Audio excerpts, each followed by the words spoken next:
Bienvenue à Bistro Liberté, le débat libre et non conformiste.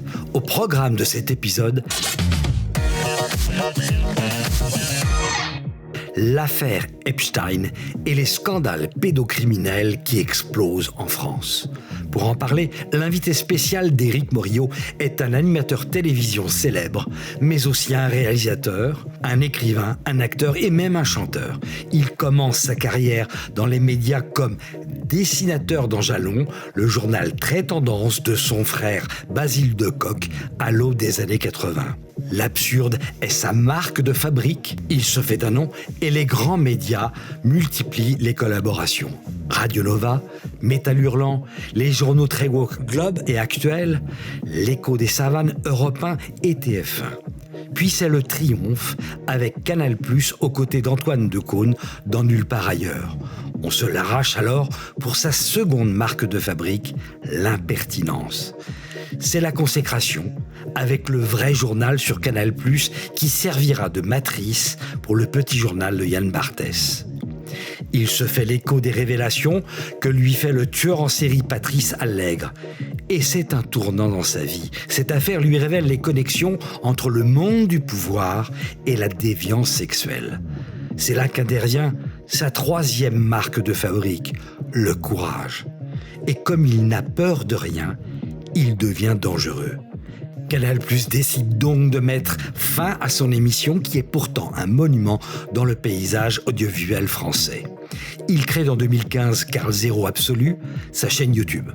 Il y a 2 ans, il était venu sur ce plateau pour la sortie du film Sound of Freedom, un Bistro Liberté avec près d'un demi-million de vues. Aujourd'hui, il vient nous présenter son livre « Dans la peau d'Epstein », une enquête sans précédent sur une affaire qu'il a été le premier à dénoncer. Sans lui, les crimes pédophiles n'auraient pas eu en France la visibilité qu'on leur connaît. Je vous demande d'accueillir Carl Zero.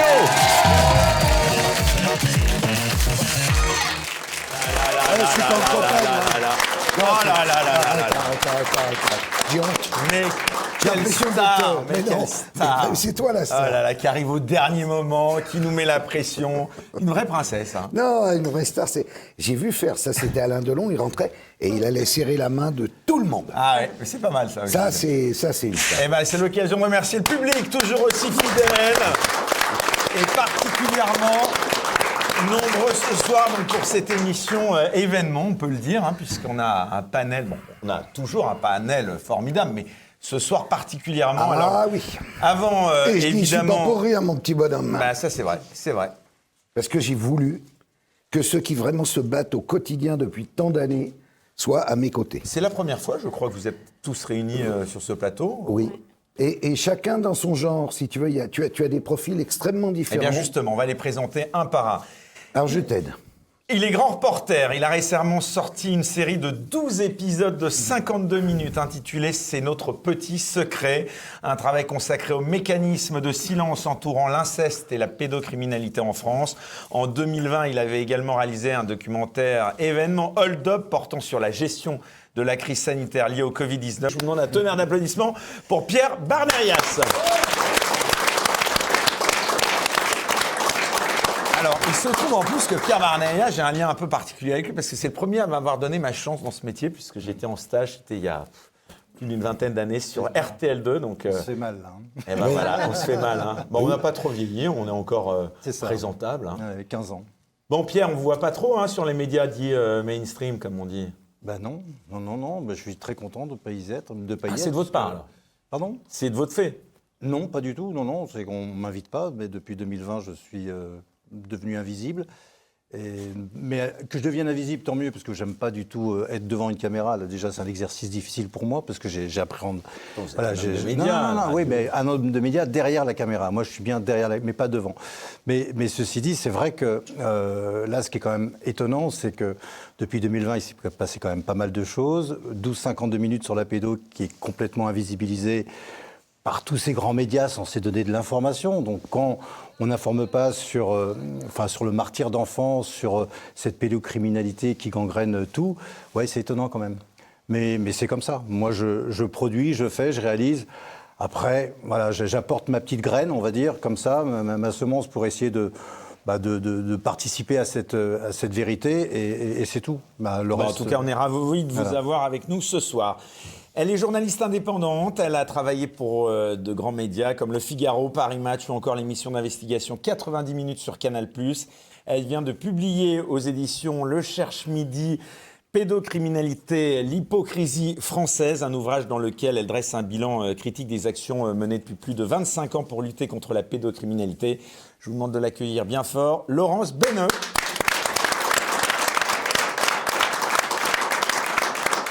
Bonsoir Laurence, merci beaucoup d'avoir accepté vous aussi d'être parmi nous ce soir. C'était important, Carl Zéro y tenait beaucoup. Bien sûr, évidemment, bien sûr. On lui doit en 2000 l'affaire de Zandvoort avec Serge Garde. Et depuis, elle n'a cessé de combattre avec un courage extraordinaire, se fermant évidemment au passage énormément de portes, un peu comme Pierre depuis qu'il s'est mis à faire hold-up, et puis après les pédos, il s'est achevé. Remarque Myriam, elle est aussi dans les choux.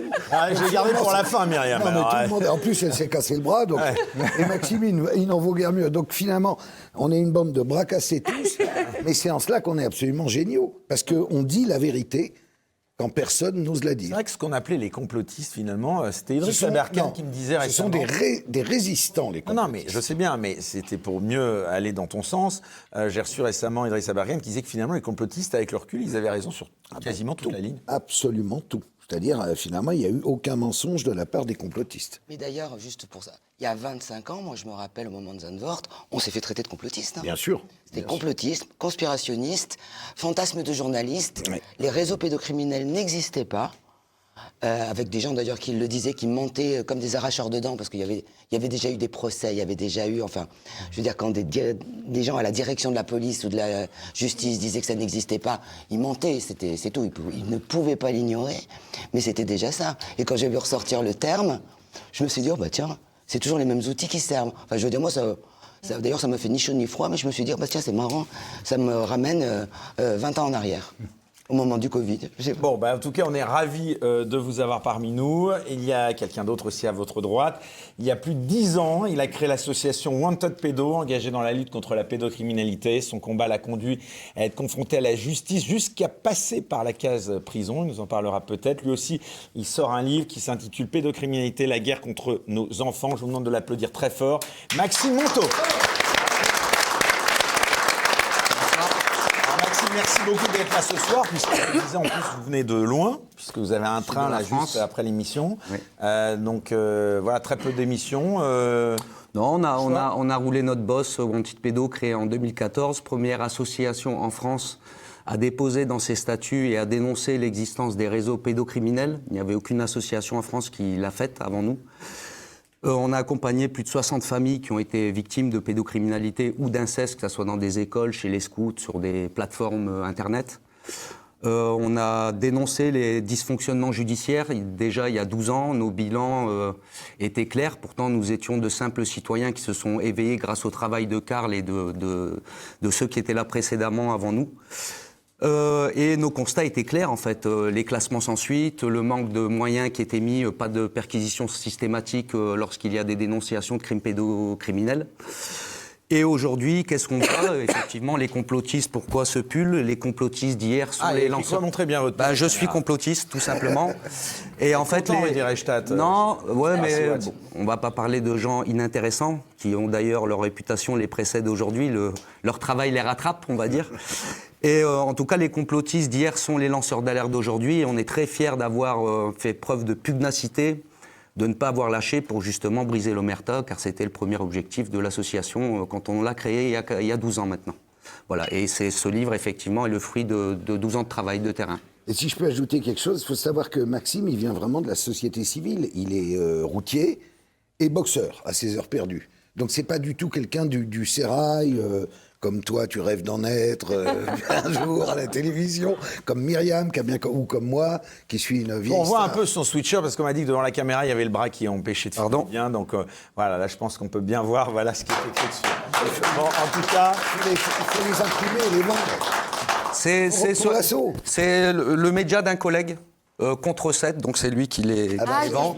Et je lui en ai acheté Nicolas contre 7, exactement. Très bien, qui fait un boulot et j'ai dit que j'allais le exceptionnel. porter fièrement, puisque de toute façon, c'est vrai qu'on s'est tous fait insulter autour de cette table dès qu'on traite le sujet de la Ah oui, non, mais là, pédocriminalité. il y en a une qui On nous est dépasse. complotiste, Il y en a facho une qui est d'extrême au-dessus. droite. Il Voilà. y en a une qui est au-dessus de toute la bande, quand même, au niveau, quand même, qui a brisé le merta et puis qui a payé le prix fort, hein, puisqu'elle a perdu tout ses boulots, hein, ou presque. C'est Myriam Palomba.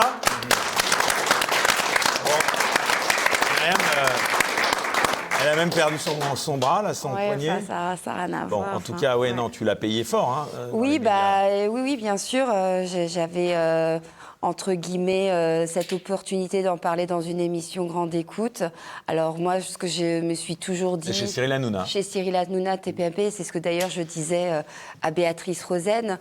On s'en prend plein la gueule, mais si on a 10% du public de Cyril qui nous écoute... eh ben, ça vaut le coup. Donc, ça a ruiné ma carrière, hein, bien évidemment. J'ai eu des menaces, j'ai eu plein de choses.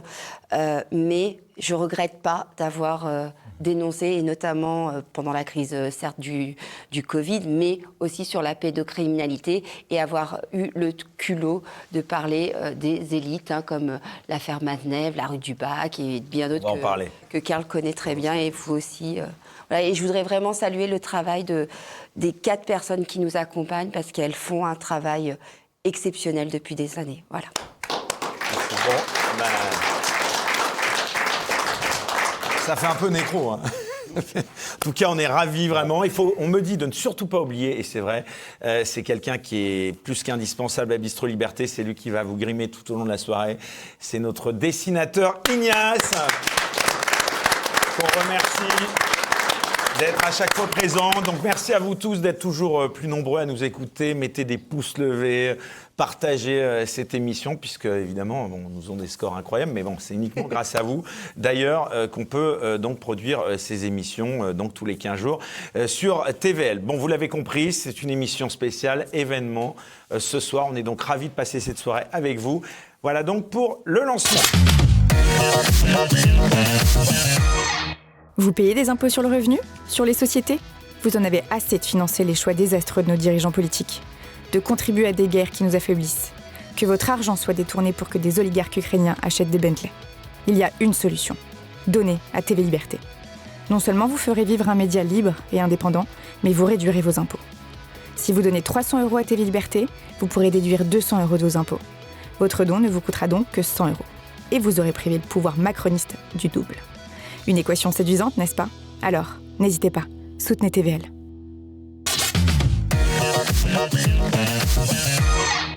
Tandis qu'à Paris, 78 agents du périscolaire ont été suspendus, dont 31 pour des soupçons de violences sexuelles, les scandales s'accumulent et l'inquiétude explose jusque dans les écoles de nos enfants.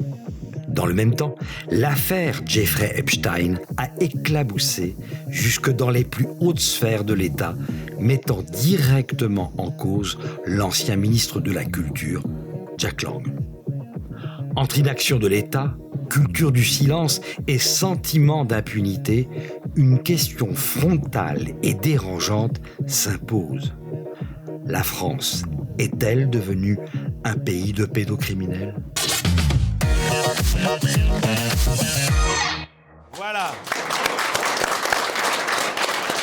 Donc, un vaste sujet ce soir. Voilà, la France est-elle devenue un pays de pédocriminels ? Une question que l'on est en mesure de se poser compte tenu de l'actualité, notamment avec l'affaire Epstein, puisque, Karl Zéro, tu as sorti aux éditions Télémac ce livre événement, donc dans la peau d'Epstein. Comment est-ce qu'on se met dans la peau de Jeffrey Epstein, Karl Zéro ? Oh, c'est pas évident parce que c'est une ordure. Et l'expérience que j'en avais, c'était, j'avais commencé, on a fait ensuite toute une série de films avec Daisy, mais j'avais commencé par Dans la peau de Jacques Chirac. Mais il était sympathique en réalité. Enfin, au début, je voulais le tailler à l'époque. Mais en fait, chemin faisant, il m'a fait marrer. Et finalement, à la fin, c'était plutôt un hommage drôlatique sur un personnage. Là, il n'en est rien. Mais le meilleur moyen de ne pas le rendre sympathique, c'est juste d'avoir toujours en mémoire le système qu'il avait organisé, qui est un système horrible, littéralement, et qui allait jusqu'au rituel pédosatanique et tout, avec le truc qui plaît à Myriam, le sang des enfants. Donc il y a la totale dans cette histoire. Ça me plaît.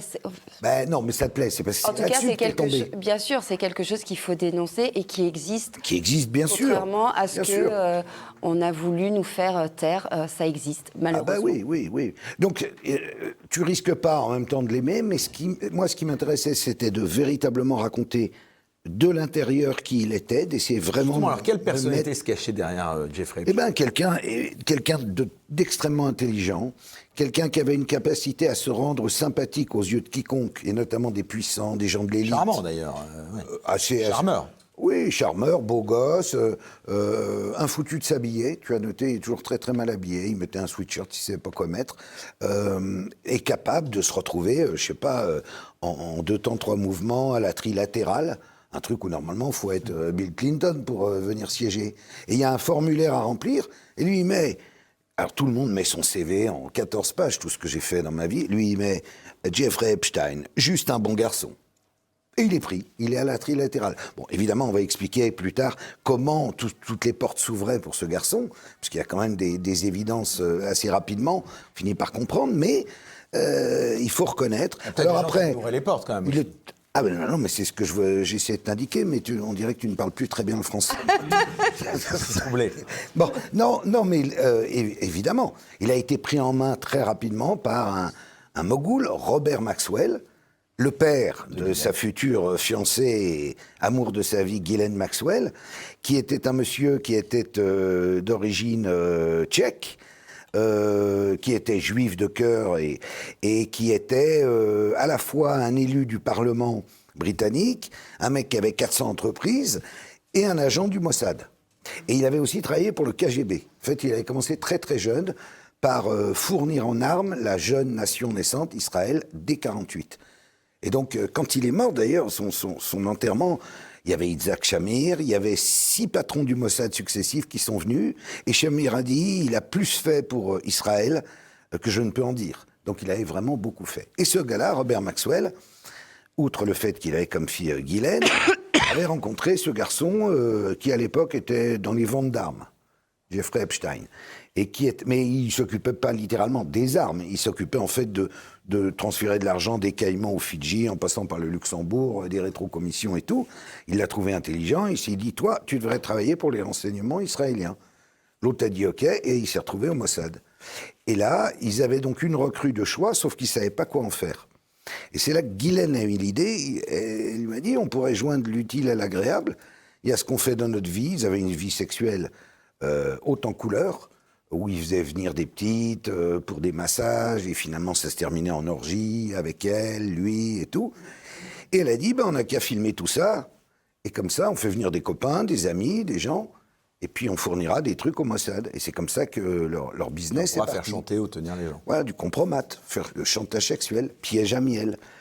Et donc, effectivement, quand derrière tu as ça comme background, c'est assez utile et facile de rencontrer des tas de gens importants, parce que tu as à ton service des fortunes qui vont tomber assez rapidement ensuite grâce à M. Wexner, prénom Leslie, qui possédait, lui, Victoria's Secret et puis Abercrombie et Fitch et plein d'autres boîtes, et qui le prend d'affection, le nomme conseiller fiscal, puis conseiller tout court, puis finit par dire « c'est toi qui gères mon argent et tu fais ce que tu veux ». Donc qu'est-ce qu'il fait l'autre ? Il prend le manoir à New York, là, un des plus beaux manoirs de New York. Il installe les caméras et il continue son petit business qu'il avait commencé précédemment à Palm Beach. Et ensuite, il fait pareil au Nouveau-Mexique, dans le Zorro Ranch. Puis, il fait acheter à Wexner le Little St. James, la fameuse île, et le système continue. Le système devient de plus en plus grand, de plus en plus grand, de plus en plus grand, et quasiment tout le monde y passe. Et là, tu comprends, en écrivant ça, tu comprends que tu touches vraiment à l'élite. Parce que souvent, on nous dit, mais dites bien que ça se passe aussi chez un routier, chez un... Mais c'est pas vrai. À ce niveau-là de perversité et d'horreur, non. C'est vraiment spécial, l'élite. J'aurais une question pour toi, Karl. Vas-y. Est-ce que tu penses que le réseau Epstein est un des plus gros réseaux de compromission qui ait existé jusqu'à ce jour, ou juste une branche des réseaux de compromission qui existent ? Une branche. Une branche. Une Voilà. branche. Parce que c'est celui qui était orchestré en sous-main par le Mossad et qui servait donc certains intérêts. Je pense qu'il y a des équivalents dans d'autres pays. Par exemple, ça doit exister en Chine, mais je ne le connais pas. Est-ce que le manoir de Larry Flynn, tu sais, Playhouse... Ça, c'était encore autre chose. Mais dans ce cas-là, il y a aussi... plus les artistes et sportifs qui passaient là-bas. Voilà, mais aussi P. Diddy, d'une certaine façon. Aussi, exactement. C'était un autre réseau. Exactement. Ou aussi Podesta et Pizzagate, c'était un autre réseau, et ainsi de suite. Ouais. Il y a plein de réseaux, ils se parlent entre eux. D'ailleurs, tu peux avoir un cancer, un bureau de tabac. Donc, tu passes de l'un à l'autre, comme ça, joyeusement. Mais tout ça, c'est réellement pas des petites gens, quoi. Ouais, bien sûr. C'est des réseaux bien organisés pour faire chanter les gens, les compromettre et les faire chanter derrière. Voilà, Et bien ce qui sûr. est dingue, Myriam. c'est qu'il a été condamné en 2009 pour agression sexuelle et viol sur mineurs et que les élites ont continué à le fréquenter. Bien entendu. C'est ça que je trouve juste hallucinant. Il et a les été élites, les condamné à Clinton, très peu, et ils ont été cités évidemment dans les Epstein Files, comme on dit sur Il y avait le X. sentiment chez lui d'être intouchable, tu crois? Totalement. Ah, mais intouchable. totalement. Mais d'ailleurs, quand il se retrouve en prison en 2019, D'où ça vient? pour les mêmes faits exactement que ceux de 2008, pour lesquels il a fait une sorte de plaidoyer coupable, et il a obtenu 1 an de prison, mais il a le droit de sortir 12 heures par jour. En plus, il était en prison à côté de sa maison à Palm Beach. Et il continuait à se faire masser. Et les flics qui étaient chargés de sa protection, de l'amener et de le ramener, lui fournissaient des filles. Oh, mon On rêve. Mon Dieu. Donc quand il tombe en 2019, sur l'insistance d'un juge, il se dit, je suis sorti dans 3 jours. On va négocier une caution, je m'en vais. C'est une blague, c'est pas possible. Il n'imagine pas qu'en fait, et c'est ça que ça raconte aussi un peu, il est là pour mourir. Le meilleur moyen d'éliminer quelqu'un, c'est de le mettre en prison. Parce que s'il se suicide, vu qu'il n'y a jamais d'enquête, d'ailleurs Jean-Luc Brunel, le mec qui lui trouvait des filles en Europe de l'Est et tout, il s'est suicidé aussi. Et même la pauvre victime number 1, Virginia Giuffre, même chose, elle s'est suicidée. Mais Karl, tu y crois Ghislaine Maxwell vraiment est toujours vivante.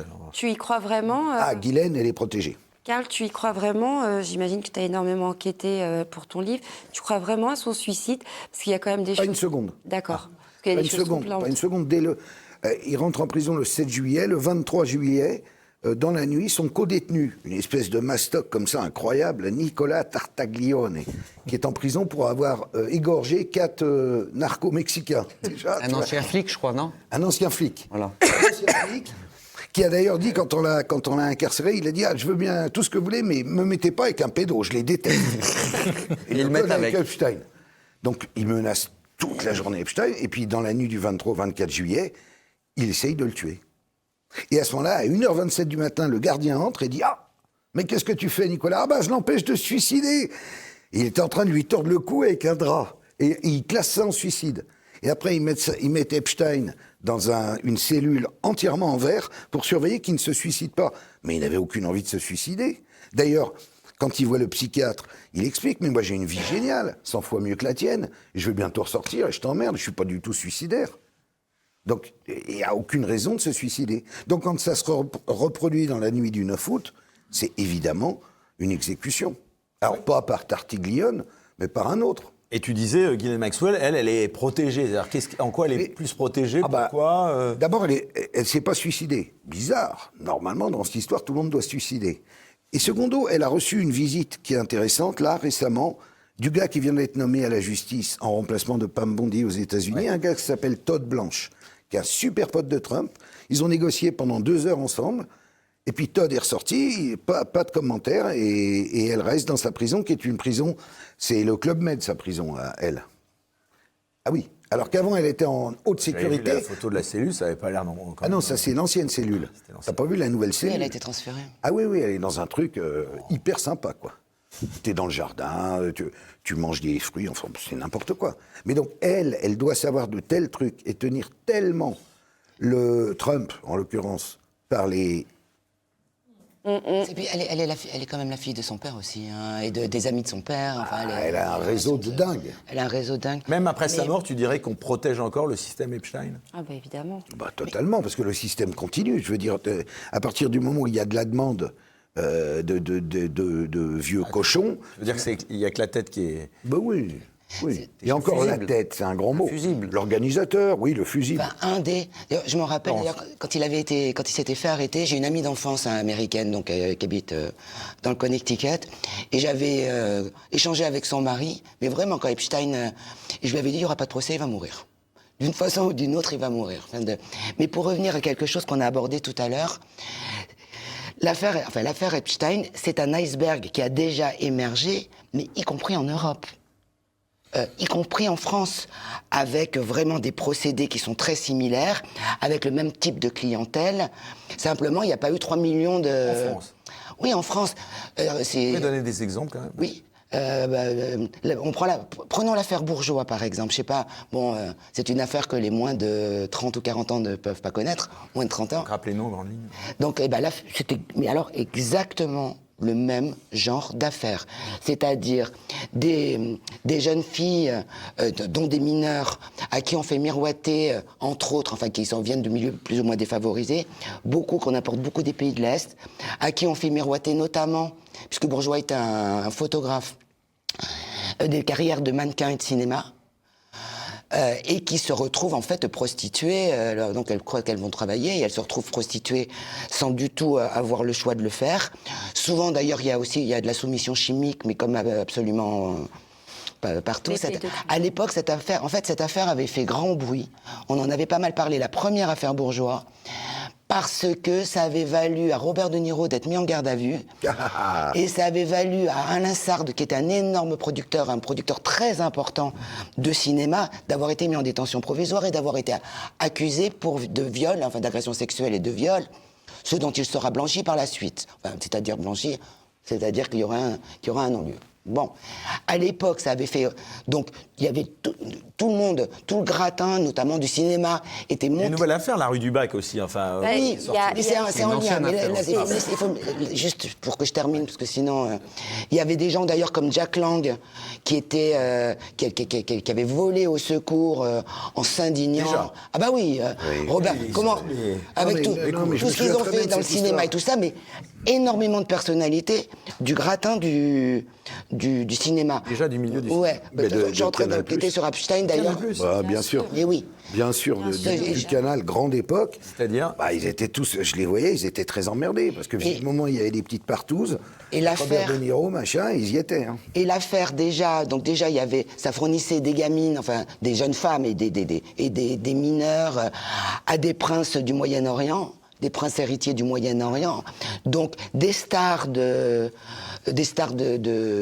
cinéma, enfin, du milieu du cinéma, de grosses fortunes, de gros industriels, et l'affaire a été suivie comme le lait sur le feu par le ministère de l'Intérieur qui se faisait envoyer tous les PV parce que c'était chaud bouillant. Il y avait d'ailleurs des contrats nationaux, enfin des contrats importants, en fait internationaux, qui avaient été remis en cause à cause de cette affaire. Et il y a des protagonistes de l'affaire Bourgeois de l'époque. Je suis en train d'enquêter dessus. Hein. Je vais raconter tout ça bientôt, dans Toxin pour pas faire de. Je veux dire, voilà. Mais tu n'oses pas dire ça, Eric. Tu ne peux pas. Non, mais on sait Toxin. Moi, je m'entends. Mais voilà. Le meilleur rapport avec Toxin. Avec donc il y avait des gens. J'avais des gens. Oui, parce qu'avant Toxin, vous pouvez nous balancer. Très lourdement mis en cause dans l'affaire Bourgeois, qui a été verrouillée. Hein. À la fin, on se retrouvait avec 2 personnes condamnées. Enfin, c'était qu'on retrouve dans l'affaire Epstein. Bourgeois, quand il sort de prison, il va pleurer chez Ardisson qu'il avait été victime d'un coup monté. En gros, c'est à peu près ça. Sauf que quelques années plus tard, pas longtemps après, il se retrouve mis en cause pour exactement les mêmes faits. Et il faut voir, à chaque fois, c'est le même système que Epstein. C'est-à-dire, Epstein, c'était avec Ghislaine Maxwell. Lui, il marchait aussi en tandem avec des femmes. La première, Bruce Marks, c'était une ancienne mannequin suédoise qui était devenue proxénète. Et la deuxième, c'était l'affaire d'après. Et attends, c'était le plus drôle. une mannequin tchèque. Tu as vu qu'il est réapparu, le bourgeois, là. Et voilà, Tipa que maintenant, alors qu'il sévissait déjà dans lui, New Look, enfin tous ces trucs-là, non mais tu vois pas qu'il est directeur artistique chez Nouveau Lui. Ouais. Moi, quand j'ai vu ça, la bouche... Ouais. Eric Nolot, ton ami, Ouais, l'a Eric. engagé Ouais. pour être le directeur artistique, le même bourgeois dont on parle même. Ouais. aujourd'hui. Ouais. Mais là, attends, tu as potentiellement Ah, mais lâché bon, une bombe tout à l'heure. Tu nous as dit que Canal, à l'époque, était au courant de tout. C'était l'époque escure de greffe et tout. Bien sûr, et bien comment sûr. ils disaient rien à l'époque? Comment ils disaient rien, tu veux Bah, dire à l'antenne, ça, ils en Non, parlaient non, mais pas. attends, t'es en Non, train de ils me étaient dire très, très en colère. Non, je mais me ça veut dire souviens. qu'ils étaient au courant, pardon, il n'y avait pas de dénonciation potentiellement de, tu me dis, d'orgie, de crime potentiel. Alors, et qui était au courant et qui Mais n'aurait ils étaient au courant. Bah, évidemment qu'ils étaient au courant. Je me souviens qu'ils piquaient la statuette du pauvre juge Nguyen, Ouais. des pingues Mais là, en tu disant parles- celui-là, il va pas garder le dossier longtemps. Il l'a pas gardé longtemps. Alain de d'ailleurs. Greff, il était au courant de tout ça. Mais oui, bien sûr. Et d'ailleurs, Charles Lescure, tout ça. Mais bien sûr. Nguyen... Non, mais c'est incroyable. Et ça. dans quel monde vis-tu Mais non, mais Les c'est- Tubbies. Oui. Non, mais c'est quand même incroyable. Et ça, c'était des faits qui datent de quand à peu près? Il y a prescription ou pas, Karl? Non. 20 pas ans, tout, non. 25 ans, je pense. C'est 30 ans la prescription. 30 ans. 30 ans. Quand pour les mineurs, c'est... C'est pour 30 les ans à mineurs, partir de c'est la 30 ans majorité, après la depuis majorité. la loi Juste- Schiappa. Et juste pour terminer, Oui, tu parce parlais qu'on va du faire circuler quand même la parole un peu. Ouais, Tu parlais du juge, Florence. Nguyen à l'époque. Il avait quand même été obligé de porter plainte pour diffamation et il avait gagné contre Jack Lang. L'avocat Kiefman, Kejman. qui défendait, je crois que c'était Alain Sard.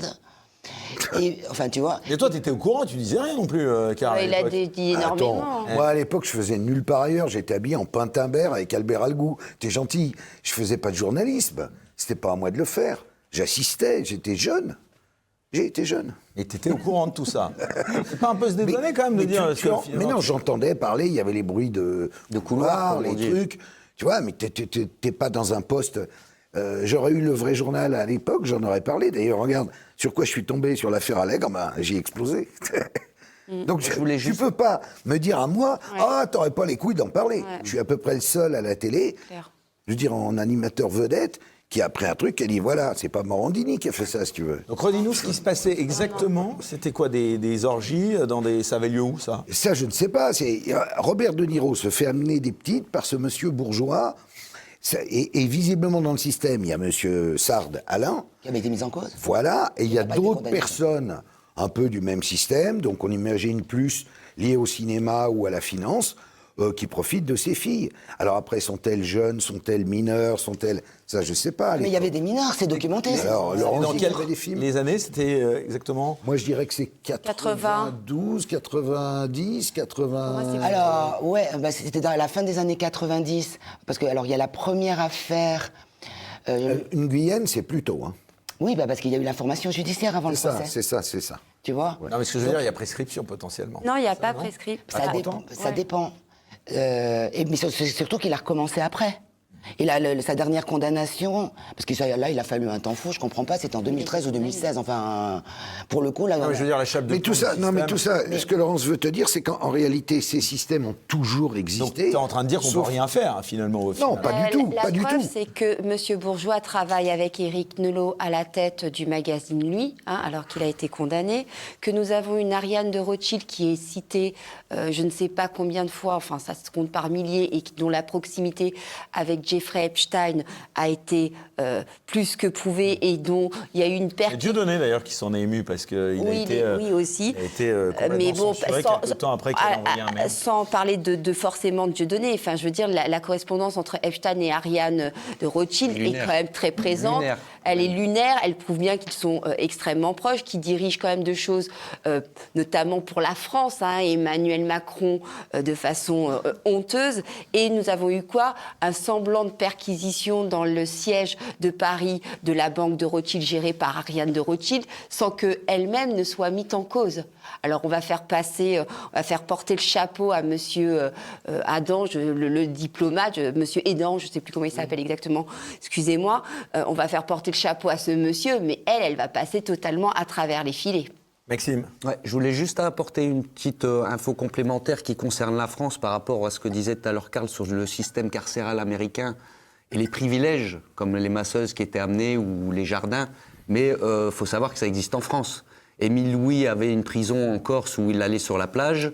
Nordal Lelandais peut faire des enfants en prison après avoir assassiné et violé des enfants. Et il faut savoir que là, je suis sûr que 99%, peut-être même 100% des gens dans la salle ne le savent pas, mais il y a des prisons réservées aux pédocriminels en France. La prison de Mauzac, M-A-U-Z-A-C, est réservée exclusivement aux pédocriminels. Une prison où ils ont leurs portes ouvertes. Célébrée par M. Badinter, à l'époque. Ouais, c'est horrible. C'est génial, les pédophiles vont pouvoir ouvrir les clés de leurs cellules, se faire des gâteaux, s'offrir des bagues pour se marier entre eux, et pourquoi pas, à temps perdu, créer un beau réseau de pédocriminels pour créer des sites et forums. C'est vraiment ce qui se passe dans ces prisons, il faut le savoir. Ouais, Moi, j'ai des retours de matons qui travaillent là-bas. Il me dit, ils se commandent des bagues sur Amazon, ils se marient entre eux. Je vois des trucs lunaires. Donc voilà ce que c'est la prison en France pour les pédocriminels. Et je sais de source sûre qu'il y a celle en Corse, celle de Mauzac, mais il y en aurait 2 autres qu'on vient de découvrir. Donc en fait, il y en a déjà 4 réservés spécialement aux violeurs d'enfants en France, financés avec notre argent. Il a totalement raison. Pierre est très silencieux depuis le début de cette émission. Pierre Varnerias, vous en pensez quoi de tout ça ? C'est juste accablant. Et la question que je pose, c'est pourquoi le meurtre d'enfants, le crime d'enfants n'intéresse personne, en fait. Personne. Les médias ne s'intéressent pas, à part 4 personnes. Alors, pour 2 raisons mais que tu connais. La première, évidemment, c'est que la plupart des gens, ils n'ont pas envie de penser à un truc comme ça. C'est pas très marrant, tu vois, tu rentres de la Non, je parle des journalistes. Ah, les journalistes. Les journalistes, c'est vraiment leur métier. Moi, quand j'ai découvert ça grâce à Laurence... Pourquoi il y a cette omerta, d'après vous ? Mais parce qu'il n'y a plus de journalistes. J'ai aucune idée. Et puis Moi, journalistiquement parlant, c'est incompréhensible. C'est vraiment l'injustice la plus criante, la plus visible. Et c'est vrai, quand j'avais découvert le magazine de Pascal Justice, très tardivement, en 2009, la fin du silence, on parlait de réseau, on parlait de meurtre, on parlait de trucs absolument abominables. Non, mais je ne veux pas me faire le défenseur de quelques journalistes, mais Karl, tu pensais réellement, il y a quelques années, qu'il y avait de tels tentacules de réseau comme ce que tu as découvert ? Non. Tu vois, du tout, j'étais d'une naïveté extraordinaire. J'entendais parler de trucs comme ça, mais j'avais pas de...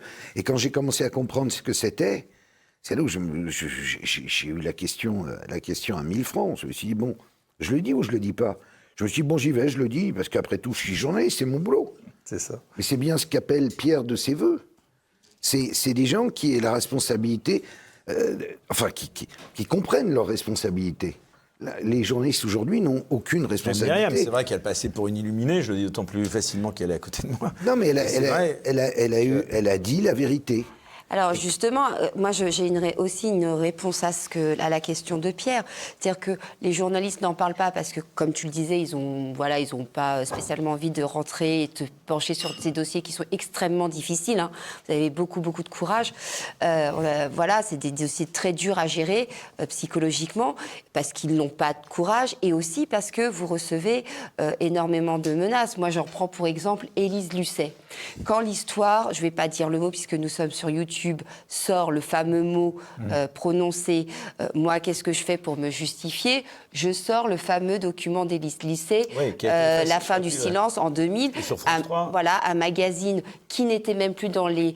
Il a disparu qui avait disparu des archives de l'INA et que moi j'ai retrouvé j'ai retrouvé, je l'ai balancé, ce qui m'a valu pendant des années, d'abord des jours, des semaines et des années, le hashtag Myriam Palomba pédosataniste. Quand vous interrogez, je me souviens, c'est Madame Valérie L'Expert sur Sud Radio qui interviewe Élise Lucet pour lui dire, vous avez vu l'illuminé, en gros, je paraphrase, complotiste d'extrême droite, Myriam Palomba vous a cité sur ses réseaux. Élise Lucet, que répond-elle ? Oh, je ne me souviens plus de ce documentaire. Je n'étais pas rédactrice en chef. Il faut quand même savoir que dedans, il y avait notamment la procureure Bouillon, qui a d'ailleurs, Martine, qui a vu sa carrière complètement détruite par cette intervention. Parce qu'elle a parlé de charnier d'enfants. Voilà, exactement. La rue du Bac, tu voulais en parler aussi Non, ben oui, Qu'est-ce qui se passe, la rue du Bac, en fait, vous avez... Micro-réseau de Saint-Germain, c'est Voilà, exactement. Vous avez Inès Chastain qui a sorti un livre qui fait partie... Qui est Inès Chastain? Alors, c'est la fille de Monsieur le maire, qui est en fait un admirateur très proche de Matzneff. Matzneff, grand écrivain, académie française. Gabriel Matzneff. Voilà, tout ce que vous voulez, connu par tout le monde, grande élite intellectuelle, et qui a violé ses enfants et qui a été dénoncé à plusieurs reprises. Et en fait, on s'est rendu compte que c'était un réseau de l'élite parisienne, la fameuse rue du Bac, dans laquelle vous aviez notamment Monsieur Claude Imbert, l'académicien Jean-François Revel. Claude Imbert qui était l'ancien patron du Point. Voilà, vous aviez également l'avocat François Guibault ou encore, excusez-moi, pour le coup, il n'est pas juif, l'évêque Jean-Michel Di Falco. Voilà, donc c'était un endroit où ils se réunissaient. Et donc, elle explique qu'Inès, là, elle fait beaucoup d'interviews. Elle parle des costumes, des capes, voilà, des masques. Le décorum est très important. Voilà. On dirait que plus il y a de masques, de capes, de chants, d'incantations, de prières, ça avait où, ça? de statues inversées, de quadrillages au sol, de trucs, plus ça les excite. Il y a de symbolique, voilà. Voilà, il y a tout cet aspect un peu ésotérico, bimbeloterie, qui est toujours dans leur truc. Donc c'est un rituel. Ils en retirent non pas juste un plaisir sexuel, de vieux dégueulasses qu'ils étaient, ils en retirent une espèce de force suprême. Ils ont abandonné toute morale. Et moi, je vous ai posé la question, les fameux sacrifices d'enfants dont on entend tellement. Là-dessus, quelle est la part de réalité Ah mais attends. Alors, juste, est-ce que je peux me permettre, avant qu'on passe sur le... Je veux rebondir sur quelque chose qui est vraiment très important. Vous parlez du journaliste de Karl, du travail de Pierre, de chacun, ce qu'on a essayé de faire. Moi, je veux montrer le livre. On va le montrer à l'antenne. Est-ce que tu me permets de solliciter juste 2 secondes le public avec une question, s'ils veulent jouer le jeu? J'aimerais sincèrement que vous répondiez sincèrement, en fait, qui dans la salle, en levant la main, sincèrement, connaît ou a connu dans sa vie une personne de sa famille qui a subi une agression sexuelle étant mineur, ou un ami proche, une petite amie ou un petit ami qu'on a connu jeune. Levez la main, s'il vous plaît, sincèrement.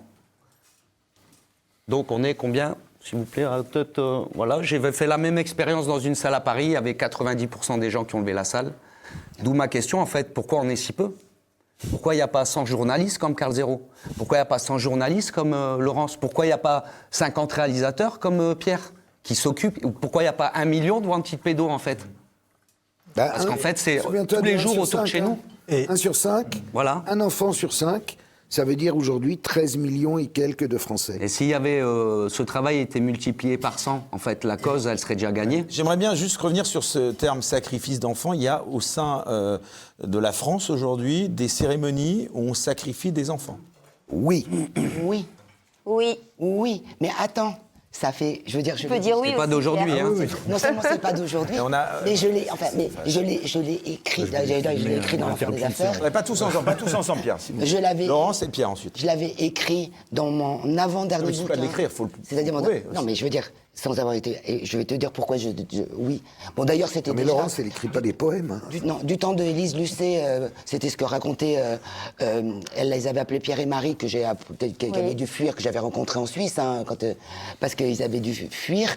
Mais moi, ça fait 25 ans que j'entends des témoignages de gosses qui racontent ce genre de choses, des 4 coins de la France qui ne se sont jamais rencontrés, qui n'ont pas pu se concerter. Je veux dire, j'avais fait un reportage dessus avec des témoignages de gamins qui parlaient avec leur bouche. Simplement, il avait fallu le publier à Satain, en Allemagne, parce que en France, comme c'était des victimes françaises, ça n'aurait pas été possible. Donc c'était sorti sur la chaîne Satain. Mais des affaires comme ça, aux États-Unis et dans des pays anglo-saxons, il y a des associations de victimes.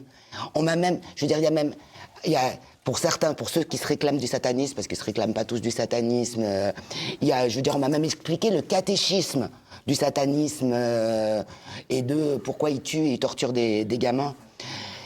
Dans l'affaire de l'ordre du temple solaire, parce que c'est pareil, on en a parlé comme ça, mais pendant leur cérémonie, ils buvaient le sang du petit Jésus. L'affaire Lola aussi, hein, de Karl. Oui, ça c'est voilà. Oui, mais ça en est un exemple. Je suis Bien sûr. désolée. Là, mais c'est une autre forme de satanisme, les enfants souris, pré-islamiques. Il y en a combien qui terminent au tribunal de toutes ces affaires dont vous parlez? Jusqu'à présent, aucune. Laurence, aucune. En fait, quand on commence, En France, aucune. Quand on commence à parler de la spiritualique, c'est fini. Donc, en fait, moi, je connais des victimes qui ont obtenu des condamnations, mais pas pour ça, parce qu'elles n'en parlaient pas de ça. À partir de... Mais il n'y a pas des images de ces cérémonies par des gens, justement, t'inquiète, pervers jusqu'au bout, comme Epstein? Est-ce qu'il n'y a pas des gens qui... Sur le CD-ROM de Zandvoort, tu avais des images, d'ailleurs c'est pas pour rien que tout ça a été censuré aussi, même si c'était pas que pour ça. C'était chaud bouillant l'affaire de Zandvoort à cause de ce qu'il y avait dedans, mais t'avais des images de gamins qui étaient torturés, quoi. Mais même dans les dossiers Epstein, ça a été censuré, en fait. L'affaire de Draguignan, juste pour... parce que c'est pareil, on dit que les Snuff Movies, c'est une légende urbaine. Mais on sait que c'est pas une légende urbaine depuis des années, mais c'est documenté. Je veux dire, je l'ai pas inventé. Il y avait... Donc, on avait parlé de l'affaire de Draguignan à l'époque dans la presse. Oui, parce que c'était la première application de la loi du tourisme sexuel. C'est pour ça. Donc... puisque avant on ne pouvait pas poursuivre les gens qui avaient qui s'étaient tapés des gamins à l'étranger. Mais dans l'affaire de Draguignan, c'est une affaire de réseau. Il y a eu d'ailleurs plusieurs personnes condamnées. Il y a eu des procès en correctionnel, des procès aux assises, etc.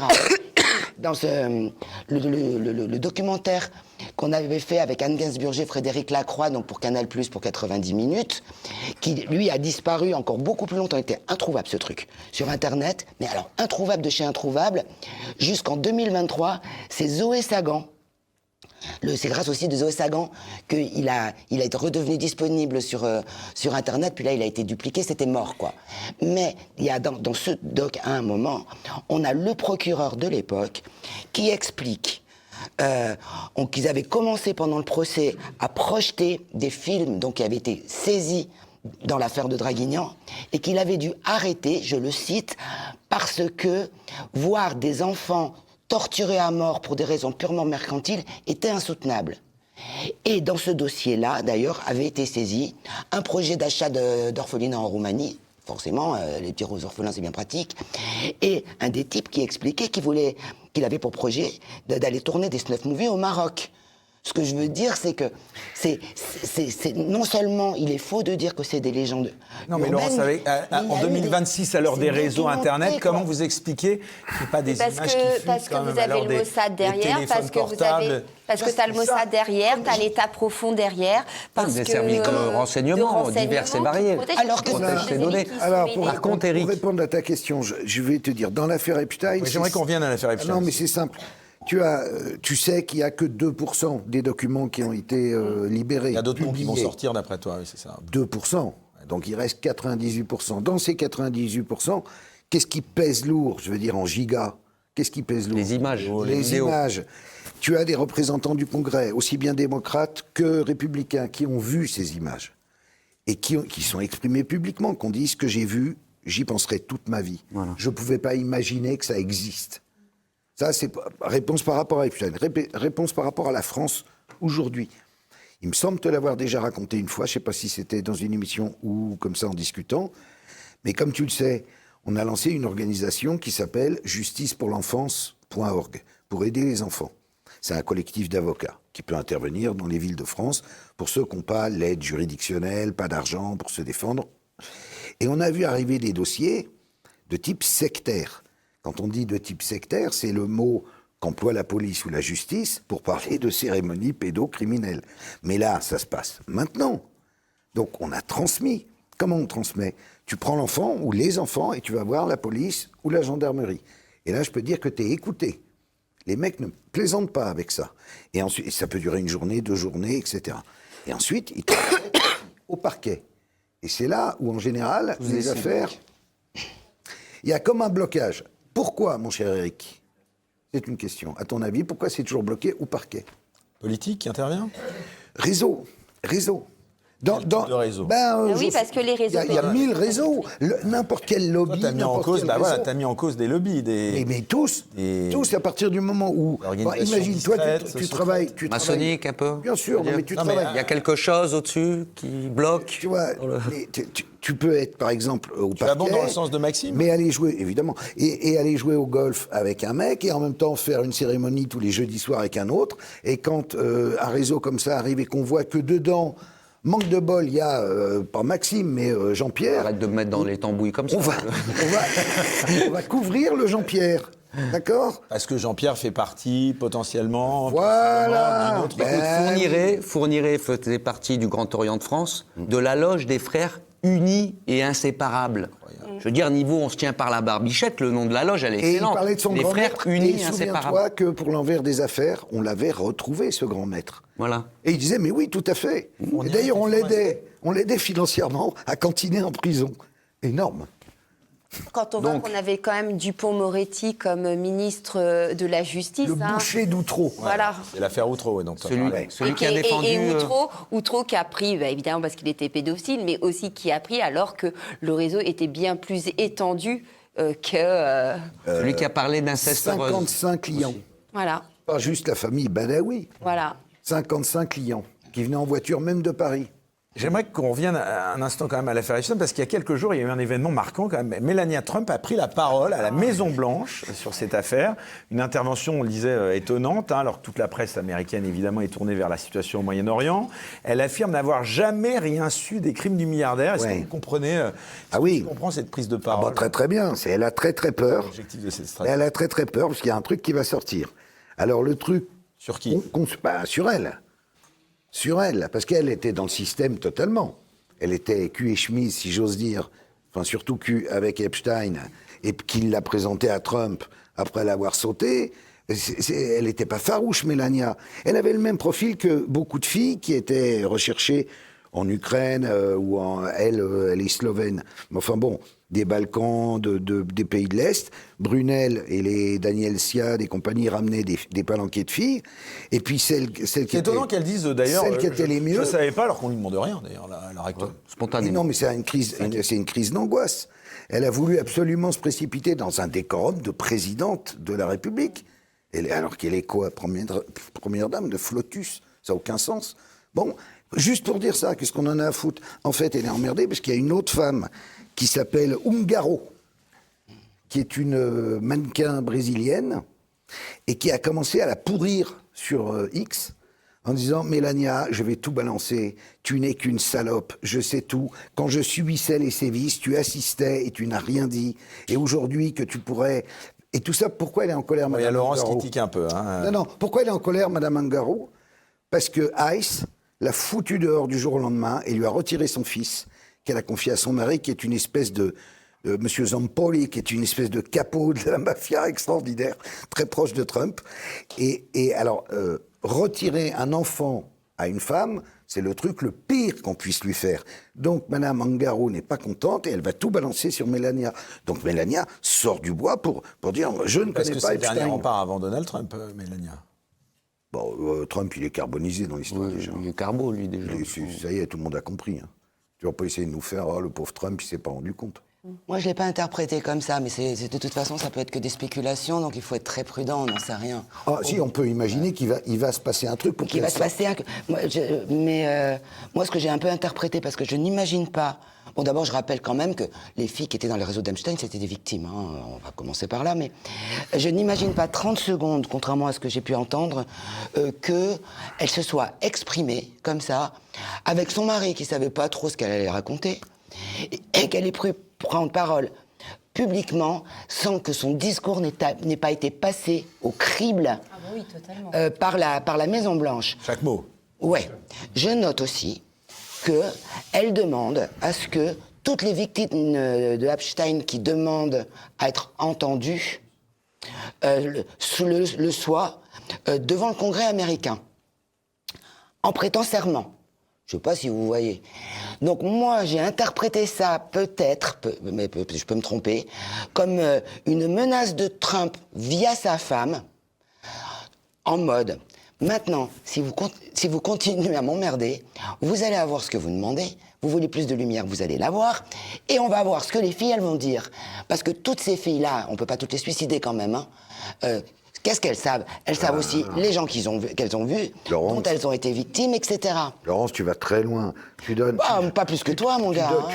tu donnes à Donald Trump une lucidité qui n'a plus de belle lurette. Oui, mais c'est conseillé. Mais même ses conseillers, il s'est mis lui-même dans la merde avec cette histoire. Il a fait un argument de campagne. Vous verrez, je libérerai les dossiers Epstein. Il arrive au pouvoir, il les libère pas. Tout le monde gueule, il finit par les libérer caviardés. Que 2%. Il y a eu le tweet de Musk, et puis qui a été enlevé d'ailleurs. Je ne dis pas que j'ai raison, hein. C'est une hypothèse. En tout cas, pour moi, il est impensable qu'elle ait fait un discours qui n'ait pas été relu 400 fois par les services de communication de la Maison-Blanche. D'ailleurs, tu l'as dit, Donald Trump, elle a récemment limogé la procureure générale des États-Unis, donc Pam Bondi. Cette dernière avait été assignée à comparaître devant le Congrès américain pour sa gestion justement de cette affaire Epstein. Et elle devait d'ailleurs témoigner récemment. Le département de la justice a toutefois demandé l'annulation de cette comparution, Pam Bondi n'étant désormais plus en poste. Est-ce qu'on peut s'interroger sur le timing de ce limogeage Elle avait été chargée par Trump pour nettoyer cette affaire et qu'on n'en parle plus jamais. Elle n'a pas réussi. Voilà pourquoi elle est virée. Il fallait imposer le silence. Elle n'a pas réussi. Du coup, il a mis tote blanche. Oui, on va voir s'il y arrive mieux. C'est comme...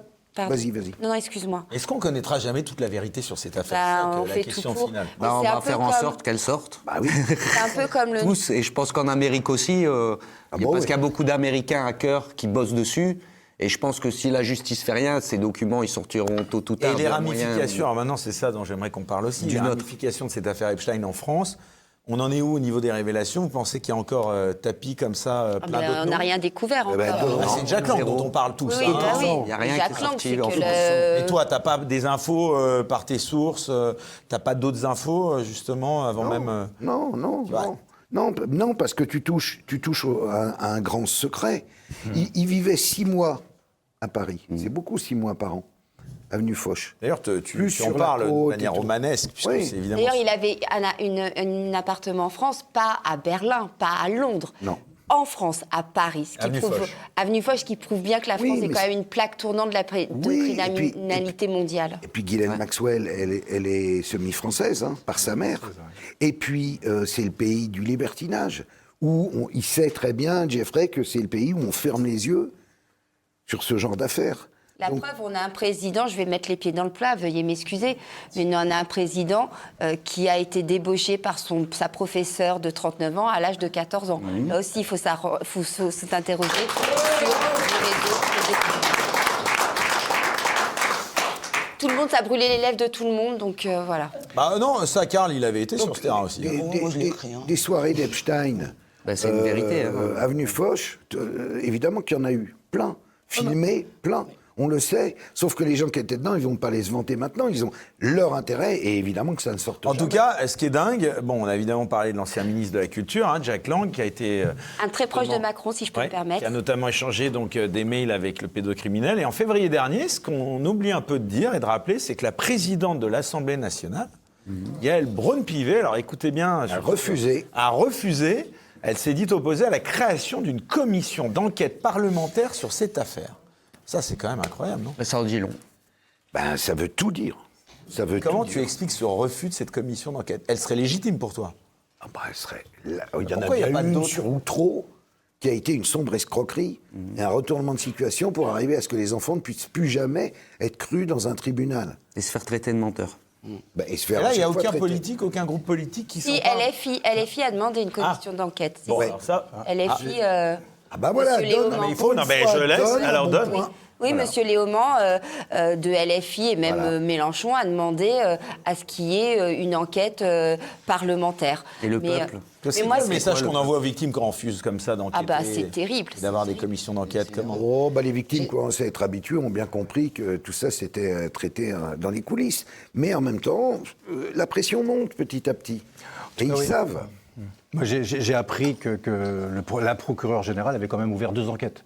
dernièrement, Ouais. et des enquêtes très très larges, hein, donc Oui, mais alors pour aller justement- ratisser un maximum, donc ça bouge.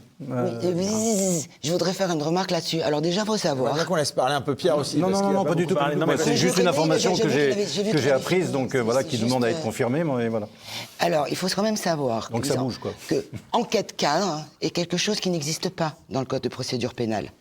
Ah oui, très juste. Ils ont dit, Très il y a juste. des enquêtes cadres.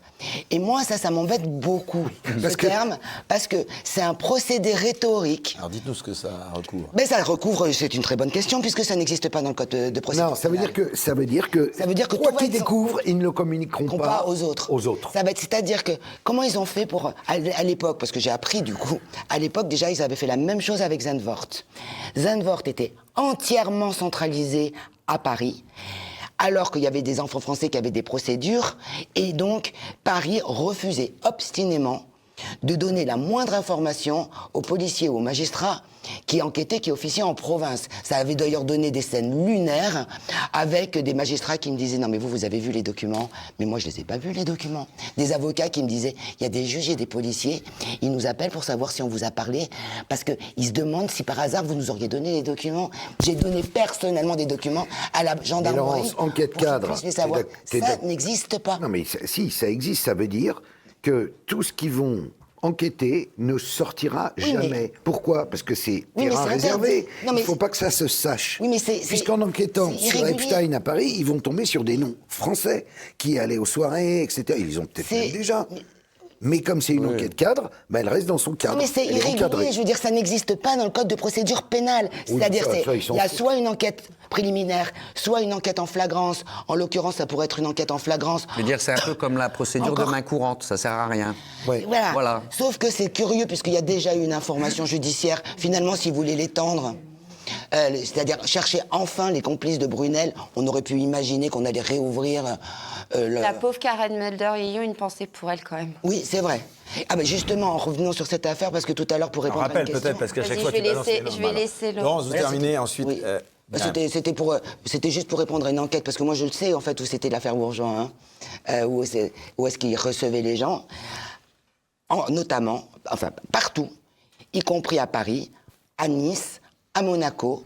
Il faut savoir qu'il y a d'autres affaires qui s'entrecroisent avec les Carlton, les affaires du Carlton, avec d'autres affaires de Monaco qui sont similaires. Et du coup, puisqu'on parle de Monaco, je te donne la parole pour Karen Et donc, Mulder. Karen- C'est intéressant parce qu'Aaron Mulder qui avait répondu à une interview d'Ardisson qui avait été coupée, Exactement. on l'avait fait passer pour Ou folle, folle. elle avait été Et en fait, elle internée et finalement... Et finalement, elle dénonçait le réseau de Brunel et de Epstein. Voilà. Voilà. Et moi, j'aimerais juste rajouter un mot, après je me tais. Je sais que je vais être allé encore un peu loin, mais en pleine affaire Epstein, on parle de pourquoi ça n'aboutit pas, pourquoi ça n'aboutit pas. En pleine affaire Epstein, vous avez un président de la République qui, alors qu'on sait que Jacques Lang est mouillé jusqu'au cou, sa fille quand même reçoit 5 millions de la part d'Epstein. Vous ne recevez pas 5 millions d'un mec si vous n'êtes pas pote avec lui, à minima, quoi. Enfin, je sais pas, moi, j'aimerais bien, d'ailleurs, s'il y a un pote qui m'aime bien, 5 millions, ça m'irait bien en ce moment. Bon, bref, peu importe. Donc, on ne fait pas ça si vous n'êtes pas proche de... On sait qu'il a été mangé avec lui dans son appartement, avec Woody Allen, etc. Il lui proposait sa maison Voilà. pour ses petites filles. Voilà, donc on sait plein pour de sa fille. choses. Et vous avez quoi? Vous avez Emmanuel Macron qui, lors d'un événement, salue le talent de Jacques Lang. Enfin, je ne sais pas si les gens se rendent compte. Patrick Cohen aussi a dit qu'il avait été Non, mais un grand Patrick ministre de la Cohen, Culture. d'accord, mais Patrick Cohen, c'est un abruti, c'est Patrick Cohen. Là, c'est-à-dire que vous avez la pédocriminalité qui est validée au-delà du couple de 14-39. Oui, c'est Vous avez la C'est un pédocriminalité. clin d'œil discret qui fait à Jack Lang en disant Voilà. tout ça ne retire rien à ton talent, je t'aime beaucoup. Voilà. Tu as bien raison. Note qu'il avait fait la même chose avec Depardieu. Hein. Il avait Exactement. défendu Depardieu. Disons qu'il aime bien ce genre d'affaires. Il est toujours du côté un peu des prédateurs. Bah, en comme fait. sa femme qui a été défendre, qui a traité de sale conne les féministes qui étaient Ouais, au voilà, spectacle voilà. d'Harry Habitant. Il y a un état d'esprit dans le couple, on va dire. Vous avez d'ailleurs récemment publié un ouvrage, je l'ai dit en début d'émission, aux éditions de Cherche Midi, qui s'appelle Pédocriminalité, l'hypocrisie française. Quand vous parlez d'hypocrisie, vous visez qui en particulier? Un peu tout. Franchement, enfin, pour le coup... Qu'est-ce que vous les- dénoncez dans ce livre? Voilà, on va le montrer à la caméra, d'ailleurs, on va le mettre en illustration. Qu'est-ce que vous dénoncez dans ce livre? À qui vous visez? Alors, d'une façon très générale, pour le coup très générale, dès qu'il y a une affaire de pédocriminalité, il n'y a pas de mot assez fort pour s'indigner. C'est la grande cause, machin, on va faire toute la lumière sur, attention, attention, vous allez voir ce que vous allez voir, et on va faire ce qu'il faut. À l'aune de ce qui se passe, rien n'est fait. On est en gestion totale de pénurie, et rien n'est fait. Donc, qu'est-ce qu'on fait? On fait comme d'habitude. On va créer malgré tout que des actions ont été mises en place. Il y a une commission d'enquête actuellement au Parlement. On va créer une commission, la Civise, qui sort 82 préconisations. Il y en a 81 qui sont quasiment totalement ignorées. Donc là, en ce moment, il y a une enquête. Il y a effectivement une enquête parlementaire sur le traitement judiciaire. Des Il y a même l'avocat Monsieur Hamas. Et de l'inceste. Sur l'inceste, avec visiblement d'ailleurs des élus, les membres de la commission qui sont de très bonne volonté, qui ont vraiment envie de comprendre de ce que j'ai vu. Simplement, moi je veux voir ce que, in fine, elles arriveront à faire passer. Et dans ce qu'elles arriveront à faire passer, ce qui sera effectivement appliqué, plus de 6 mois. Parce qu'en général, c'est comme ça que ça se passe. La France s'est fait rentrer dans le chou par l'ONU en 2003. Vraiment, il y avait eu un constat qui avait été extrêmement sévère. Ça recommence en 2023. Le gouvernement ne répond pas, tant et si bien que les hauts rapporteurs de l'ONU ont été obligés de publier leur questionnement en disant, écoutez, c'était par voie diplomatique, en s'adressant au gouvernement français en disant, écoutez, on est désolé, mais comme vous refusez de nous répondre, on est obligé de rendre public des questions qui sont très importantes sur des dysfonctionnements majeurs dans le traitement de ces dossiers. Mais regarde le juge de Dijon, le juge des affaires familiales. Le juge Boali. C'est incroyable cette histoire. Vous avez un juge des affaires familiales qui propose sa fille de 12 ans sur des sites de libertinage. Il prend quoi, 6 mois avec sursis? Il tape sur la main. Il reste juge des affaires familiales. C'est ça la justice en France. Il reste juge des affaires familiales. Cette affaire-là aussi. Et après, il a été condamné à 1 an à appel. Sursis. Oui, avec du sursis. Oui, Je pense qu'en fait, la question, elle a été mal posée, en fait. C'est pas la France est-elle devenue un pays de pédocriminels? Je pense que la France est-elle d'être en train de vouloir arrêter la pédocriminalité dans le pays, et qui a peur que tout ça s'arrête surtout? C'est ça qu'il faut se poser comme question. Parce que la France est un pays... Non, là, il y a un lobby. Il y a des gens, et on l'a vu... Ça rapporte plus que la drogue. 400 milliards d'euros par an estimés par le FBI, le trafic d'images pédopornographiques dans le monde. 400 milliards d'euros estimés par le FBI. Le trafic de drogue, c'est 320 milliards. Donc le trafic d'images... comme il disait tout à l'heure, les snuff movies, nous on les a vus de nos yeux sur le darknet. Ça m'a traumatisé. C'est des gens qui commandent des meurtres d'enfants ou des viols avec des scénarios spécifiques, tout ce qu'ils ont dans la tête. Et plus le scénario est élaboré, dur, etc., plus le film vaut cher. Donc il y a des gens qui kidnappent des enfants. S'il veut un asiatique, il aura un asiatique. S'il veut le découper, il sera découpé. Je suis désolé, c'est la réalité. Et ça, je l'ai vu, je croyais que ça n'existait pas. Des informaticiens hackers m'ont amené sur ces plateformes parce que je n'y croyais pas. Je suis comme Saint-Thomas, c'est malheureux, mais il y a des gens qui sont comme ça. Mais moi, je vais au bout des choses. Je l'ai vu de mes yeux. Je peux vous dire que c'était il y a 10 ans, ça m'a traumatisé. C'est-à-dire que là, on voit qu'il y a un panel, il y a un marché, comme Google, mais sur le darknet. Et quotidiennement, c'est alimenté quotidiennement. D'accord. D'ailleurs, ils viennent d'arrêter des gens là récemment. Exactement, mais il faut savoir que ce que disait tout à l'heure Myriam, la France est une plaque tournante. Je vais donner un chiffre. 41% des sites pédocriminels sont hébergés entre la France, le Luxembourg, l'Allemagne et les Pays-Bas. On ne parle même pas de la Belgique dedans, vous voyez. 41% sur ces 4 pays qui sont limitrophes, collés, et qui à eux seuls hébergent 41% vous êtes plainte du des boycott de votre ouvrage, vous n'êtes invité nulle part. Ouais. Enfin, je me suis plaint, j'ai juste... Sur les réseaux. Sur les réseaux. Enfin, j'ai juste souligné que, à part l'exception notable du JDD, en fait, aucun... Et TVM. Oui, mais je parle des grands groupes. Alors, j'ai pas du tout été boycotté par les médias indépendants. Pas du tout, au contraire d'ailleurs. Vous allez chez nos amis toxiques. Voilà, et heureusement qu'ils sont là, mais pas que. Nexus, enfin, je veux dire, puis des tas de youtubeurs, mais... Enfin, Nexus qui est indépendant aussi, puisque... Non, mais je veux dire, c'est pas les plus... Non, mais au niveau... D'ailleurs, mon attaché de presse, ça s'arrache les cheveux, parce que il y a dans les grands groupes, donc à part le JDD, il y a même des gens qui avaient montré leur intérêt, qui avaient demandé des épreuves du livre, d'un seul coup rétropédale. À France Télé, il y a une journaliste qui lui a carrément dit on n'en parlera pas, comme ça avait le mérite d'être clair, alors qu'au début oui. Ou alors elle m'a dit des journalistes qui disent j'en ai parlé, hein, mais je comprends pas en fait, ça coince. Ça coince. Autre chose qui coince. Voilà, donc c'est tout ça. Et il y a eu d'ailleurs aussi de très grosses librairies, pas toutes, mais de très grosses librairies, notamment des FNAC, pas toutes, hein, puisqu'elles sont chacun est libre de sa mise en place, qui ont refusé de mettre ne serait-ce qu'un seul ouvrage en rayon. Alors bien sûr, on peut le commander. Mais il faut déjà savoir qu'il existe pour le commander. Par contre, tous les gens qui s'intéressent au sujet, puis qui se baladent comme ça, comme on peut faire dans les librairies, et puis qui vont prendre un livre et puis qui vont regarder. Alors justement, en parlant de ce sujet, Pierre Barnerias, vous avez récemment, vous aussi, sorti une série que vous avez appelée « C'est notre petit secret ». Vous y démontrez comment l'inceste et la pédocriminalité sont protégés dans notre pays, un sujet capital. Et pourtant, il y a quelques jours, vous aussi, vous avez dénoncé sur X que votre série, elle était presque invisible, cantonnée à très peu de spectateurs, quoi. Rien. En fait, ça n'intéresse personne. Pourquoi les Français ont peur de voir la vérité en face? Non, c'est parce qu'il n'est pas mis en avant par les médias. Non, je pense que... Tu sais bien que sur les réseaux, toi, tu n'étais pas plus mis depuis quelques temps. Non, mais finalement, tu fais des scores de dingue à chaque fois que tu parles. Oui, mais son travail, si tu veux, c'est un travail de documentariste. Et donc, il faut le voir pour le croire. Et si les gens ne savent pas qu'il existe, franchement, on dirait un travail tout à fait de France Télévisions. C'est là qu'il devrait être son travail. Ça devrait être en prime time, tu vois, une fois par semaine, on retrouverait un épisode. Si la France était la France. Il y a combien d'épisodes? Il y en a 12. Netflix, tout ça, rien, non? Même en France? Non, j'ai essayé. Bon, on va essayer. Je désespère pas d'avoir une chaîne de télévision, mais c'est quand même intéressant parce que j'avais appelé Canal+, notamment, et j'avais eu le directeur de Canal+, qui là, j'étais content parce qu'il se souvenait de moi, parce qu'on avait travaillé ensemble il y a 20 ans. Ah, Pierre, comment ça va? Très bien, écoute, voilà, je termine une série sur la pédo. Ah bah oui, très bien, on voit, puis plus de nouvelles. Plus de nouvelles. Alors que c'est la série, il n'y a pas de commentaires, c'est uniquement une série de témoignages, avec une enquête, puisqu'on donne les preuves à la fin. Rien, silence radio. Moi, ce que je trouve intéressant, et c'est vrai que ça rejoint ce que le travail la question que pose Laurence.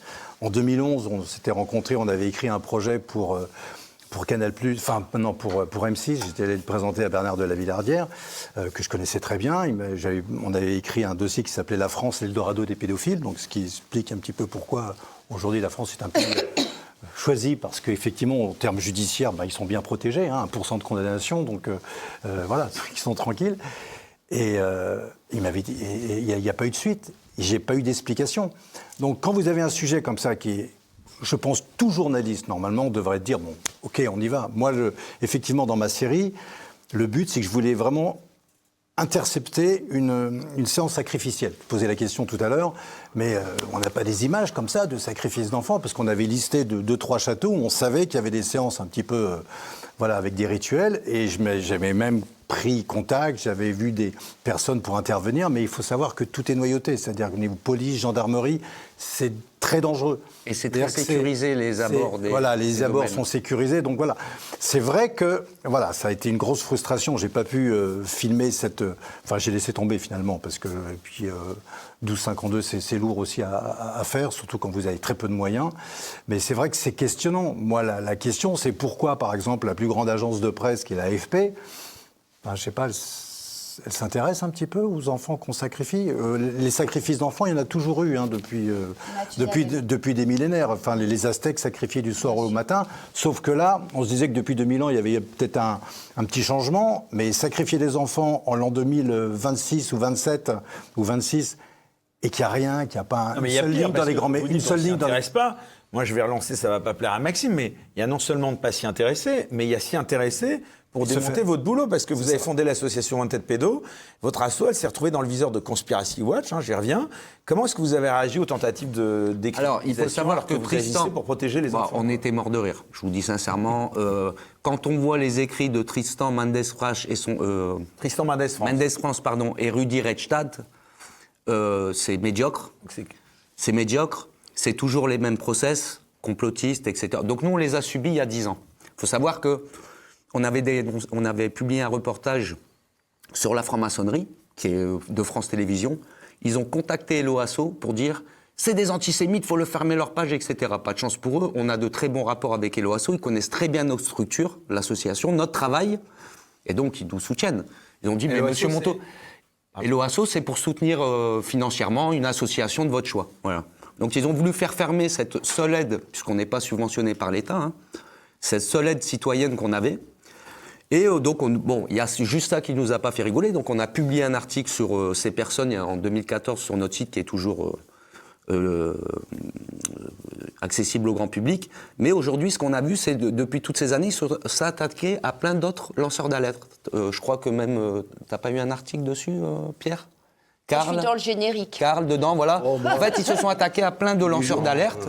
Je m'intéresse. Et maintenant, en fait, leur travail les rattrape. Voilà.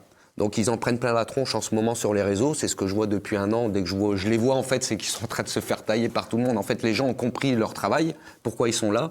Et il y a eu le fonds Marianne qui est tombé entre-temps, en plus, donc c'est magnifique. Je veux dire, bon voilà, ces gens-là sont là pour saboter le travail des militants, peu importe le sujet, et donc nous, on les voit un peu comme des clowns. Même s'ils sont financés par des gens importants, on les voit un peu. Et c'est quand même avec nos impôts, voilà. Ben exactement. Et n'oublions pas qu'ils font ça, et pendant ce temps-là, des enfants sont violés. Exactement. Parce qu'ils font ce travail. Parce qu'on ne peut pas parler. C'est une accusation grave que tu portes. Ouais. Bah attends, c'est ça que ça veut dire, ils font pas ça pour s'amuser.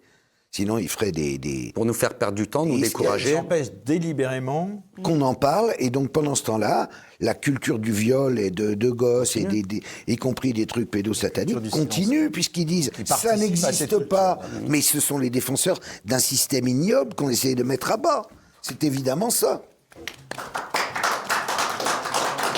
On en vient, si vous voulez bien, et on va arriver bientôt au terme de cette émission, on en vient au scandale qui secoue le milieu du périscolaire parisien. Alors là, c'est absolument édifiant aussi, hein, puisque à Paris, 78 agents du périscolaire ont été suspendus, dont 31 pour des soupçons de violences sexuelles. Comment est-ce que ça peut être possible, Carl Zéro ? Ça fait bien longtemps qu'on le dit, dans toute... partout où il y a des gosses, il y a des pédos. C'est pas compliqué, ils y vont direct parce que c'est là qu'ils vont attraper des enfants. Donc on a signalé 100 fois que dans le scolaire, le périscolaire, tout ce que tu veux, les trucs de musique, de sport, de machin, c'est égorgé de pédos. Et qu'il fallait, avant d'engager un mec, regarder quels étaient ses antécédents.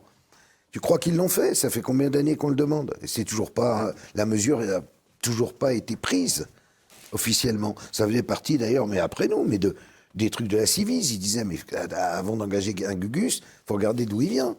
On a déjà, en 2015, dénoncé une très grosse affaire à Montreuil où 5 enfants ont été victimes par un agent des activités extrascolaires qui les amenait chez eux, chez lui, en face de l'école.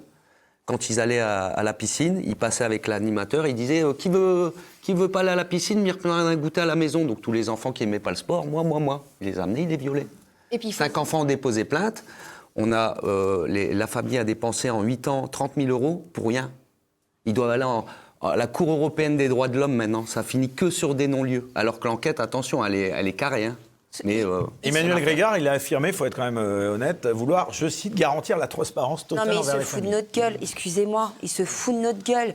Il était aux côtés d'Adine Hidalgo quand ces gens ont été embauchés. Et moi, j'aimerais passer un petit coup de gueule, veuillez m'excuser, je suis désolée, mais il n'y a pas plus important que les enfants au monde. J'allais dire, ouais. Pas plus important que les enfants au monde. Ok, vous nous dites complotiste, machin, ce que vous voulez, je m'en fous. Mais à un moment donné, que ça soit... Parce que moi, j'ai aussi eu des histoires où carrément des mères ont couvert des actes pédocriminels dans leurs organismes. Ou l'éducation, parce que ça ne fait pas bon vivre d'avoir des affaires comme ça. Mais bon Dieu, réveillez-vous les Français. Réveillez-vous. C'est de nos enfants dont on parle. Et moi, voilà, je suis désolée, mais... Je sais que j'ai un petit peu arrêté de travailler sur ce sujet parce que j'ai eu trop de menaces et que ça a été compliqué pour moi et que c'est compliqué pour moi. Et je remercie vraiment tout le travail que vous continuez à faire. Moi aussi, j'essaye de le faire via de mes réseaux sociaux.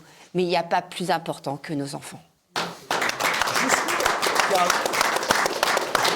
Finalement, c'est ça la question de fond à l'issue de cette émission. C'est même la question essentielle. Jusqu'où une société doit aller pour protéger ses enfants, concrètement, Carl Zéro ? Jusqu'au bout. Écoute, je vais donner un exemple très récent. Hier, j'ai vu qu'en Chine, ils avaient pendu 3 pédophiles. Ils les ont pendus. Et je me suis dit, c'est pas une mauvaise idée. Ah oui. Parce que si tu fais ça, tout d'un coup, là, tu fais peur. T'imagines ? Là, la peur change vraiment de camp. Sinon, c'est du blabla, des commissions, des civis, des machins. Ça veut dire que t'es pour la peine de mort pour les pédophiles. Ah oui, bien sûr. Alors, Attendez. Ah, c'est important, là. Non, mais là, j'aimerais bien votre point de vue à tous. Alors, Myriam, ton point de vue là-dessus, sur la peine de mort pour les pédophiles. Je ne suis pas du tout pour la peine de mort, mais un pédocriminel ne se soignera jamais. Il faut le savoir, c'est une maladie, si on veut le considérer comme une maladie, qui ne se soignera jamais. Donc il faut, et puis dans certains milieux, c'est cultivé comme une normalité. Donc à un moment, il faut peut-être des mesures très fortes. Sans parler de l'irresponsabilité pénale, ça qu'on nous a. Bien entendu, non, mais tout est fait pour qu'il ne soit jamais puni et qu'il puisse récidiver indéfiniment. Donc, dans des cas graves, quand il y a eu viol, meurtre, etc., peine de mort. Comme ça calme tout le monde. Et après, on retirera si jamais ça va mieux. Et puis sinon, C'est vrai que c'est dingue. Tu as raconté tout à l'heure, Maxime, qu'il y en avait un qui avait eu des enfants, qui... Nordal-Lelandais. Il fait des enfants, enfin bref. Moi, en fait, c'est pas peine de mort pour peine de mort. Comme il dit, les Marc Dutroux, les Nordal-Lelandais, ça servirait vraiment d'exemple aux autres pédos qui sont peut-être dépensés et qui se diraient, tiens, au lieu de passer à l'acte, je vais peut-être rester chez moi dans ma chambre. Tu vois ? Ça, faut que ça soit dissuasif. Mais ça aurait plusieurs effets au-delà de ça. 0 récidive, la victime qui peut marcher partout dans le monde sans recroiser son bourreau, très important. Banqueroute sociale, on lui prend ses biens pour financer les enquêtes à venir, dédommager les victimes, leur suivi psychologique, parce qu'aujourd'hui, il faut savoir que tout ça est financé essentiellement par les familles, quand elles ont de l'argent pour pouvoir le faire. Voilà, ça aurait plusieurs bienfaits. Puis un enfoiré de moins sur la planète aussi, c'est pas négligeable, vous voyez. Et puis là, ça serait dissuasif. Et au bout de 10 ans, je pense que la pédocriminalité chuterait au moins de 90%. Parce qu'en plus, on paye, ce que disait... des années de prison, ça coûte cher. La société paye pour ces gens. Bien sûr. On paye pour ces gens-là, on paye ces fameuses prisons dont tu parlais, Maxime, où ils ont la grande vie. Excusez-moi, quand vous êtes pédocriminel, vous pouvez aller jouer, faire de la pétanque, du cinéma, des gâteaux, etc., en ayant votre chambre ouverte. C'est juste hallucinant. Mais moi, j'irais même plus loin. Je ne suis pas sûre que la peine de mort soit la solution. Parce que, vous allez me dire encore, c'est mon côté très complotiste et je vais l'assumer, même si j'aime pas ça, parce que c'est pour vous retirer votre essence de journaliste qu'on vous dit ça. Il faut casser l'état profond, parce que c'est l'état profond qui permet qu'il y ait autant de pédocriminalité dans le monde. Voilà. Oui. Mais alors, qu'est-ce que tu as... Ça, sur l'état profond, moi, je me demande ce que c'est, en fait. Parce que, si tu veux, il y a une certaine... Il faut mettre des mots sur les choses. L'état profond, c'est quoi? Parce que Trump, dernière minute, par exemple, il disait, je vais casser l'état profond. Oui, il n'a rien cassé du tout. C'était du fait qu'il a été rattrapé par Alors, l'état profond, est-ce que c'est le système un peu élitiste dont on parlait, par exemple, dans l'affaire Epstein, tu vois? C'est ça, l'état profond, pour toi? Ce sont des gens riches et des politiques qui se tiennent par la barbichette, qui traficotent ensemble. C'est ça l'état profond. Et qui placent des gens à la tête des États qui ne sont pas pour le moins les plus équilibrés de la Terre, parce que vous ne gagnez pas une élection républicaine, soi-disant, si vous n'êtes pas validé par le système. Ça n'existe pas. Il faut arrêter de dire n'importe quoi. Faut dire, donc il faut... Là, ce que je dis, c'est juste... excusez-moi, je vais encore m'en prendre plein la tronche. Mais bon, c'est pas grave, tant pis, j'y vais. Je suis sur une autoroute. Ces gens-là sont les gens qui tirent les ficelles. Sont les gens qui tirent les ficelles et qui placent les gens à la tête de l'État. Et ces gens-là ont des pratiques sexuelles, pédocriminelles, satanistes, et c'est eux, ils ont des mœurs horribles, et c'est eux qu'il faut cesser. Il faut que les Français, les gens du monde reprennent le pouvoir sur ces gens-là. Tu as raison, mais je voudrais juste mettre un bémol. Pas tous. C'est ça le problème, c'est que tu en as une partie, effectivement, et quand tu fais l'enquête sur Epstein... Tu as tendance à tous les mettre dans le même sac. Excuse-moi, car tu participes à dire qu'il y a des politiques encore vertueux? Non. Pas que des politiques, même des hommes d'affaires, il y en a une partie qui sont vertueux, et tu as une partie qui ne le sont pas. C'est cette partie-là qu'il faut exterminer ou qu'il faut éradiquer. Hors d'état de nuire. Parce que sinon, qui on mettra pour représenter le peuple. En 2027, tu vas refaire une série d'entretiens comme tu l'avais fait. Ah oui, bien sûr, je prévois le film. Ah oui. Et là, tu penses que ça va... ils ont intérêt à tous venir, là, parce que sinon, ils vont se faire... à l'époque, c'était quoi, 2022, les dernières élections? Et d'ailleurs, J'avais moins de réseau. Ouais, tu m'avais dit que Marine Le Pen, notamment, Oui. pour me parler... Oui, la elle favorite, m'avait quoi. favorablement impressionné. J'y allais évidemment pour la tailler, mais pas du tout. Elle était très au fait du truc, elle a été très très bonne dans ses réponses. Alors, Quand tu as eu des précédents avec la famille, et là... à 2-3, oui. On n'est pas vraiment copains. Hein. ce qui montre que, voilà, c'est mais encore plus alors, objectif de ta part. Alors après, je ne sais pas si ça sera elle. Ça sera peut-être le mari de la princesse là, de Bourbon. Ah, tiens, t'en penses quoi? Allez, on arrive à, Non, mais à la non, conclusion. je suis Allez, pas- non, forcément. Ben, j'en pense rien, moi. Un observateur de la vie mondaine que tu es. Non, un ancien observateur de la vie mondaine. Non, j'en pense rien. J'en pense rien. Je vais dire des conneries. Donc Première c'est pas la dame, peine. Hein? ça aurait de la gueule ou pas pour toi?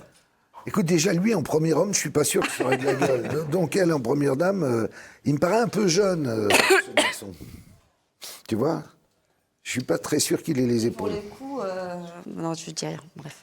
Juste. Bon, allez, vite, allez, on va arriver au mot de la fin. Laurence? Pour moi, personnellement, je pense que si la peine de mort était dissuasive, ça se saurait. Donc ça, j'y crois pas du tout. Ah, tu es badinteriste, je constate. En tout cas, je ne Allez, très crois pas que ce rapidement, le mot soit de la fin, tous. Et très, juste Une très minute. rapidement, par contre, déjà, parce qu'on parlait de qu'est-ce qui... Déjà qu'on fasse un tout petit minimum, parce qu'on n'y est pas. On n'y est pas. C'est-à-dire que toutes les histoires que je raconte dans ce livre, si les institutions fonctionnaient correctement, si la justice fonctionnait correctement, si les juges appliquaient la loi, ce qu'ils ne font pas toujours, donc s'ils avaient des comptes à rendre, tout ça serait extrêmement différent. Parce qu'on va se faire pointer du doigt par l'ONU, on va se faire condamner devant la Cour européenne des droits de l'homme, ça prend un temps fou. Et ça recommence comme en 14, quoi. Ça ne fait rien du tout. Allez, Maxime, avant de... Bah voilà, moi, et reprendre ton- spécialement, je sais pas que je suis... moi, personnellement, je suis pour la peine de mort, mais je suis surtout pour un grand débat national et qu'on décide tous qu'est-ce qu'on doit faire de nos pédos en France. Est-ce qu'on leur offre le club PED ou est-ce qu'on leur fait casser des gros rochers en tout petits graviers pour les chemins de fer et les écoles?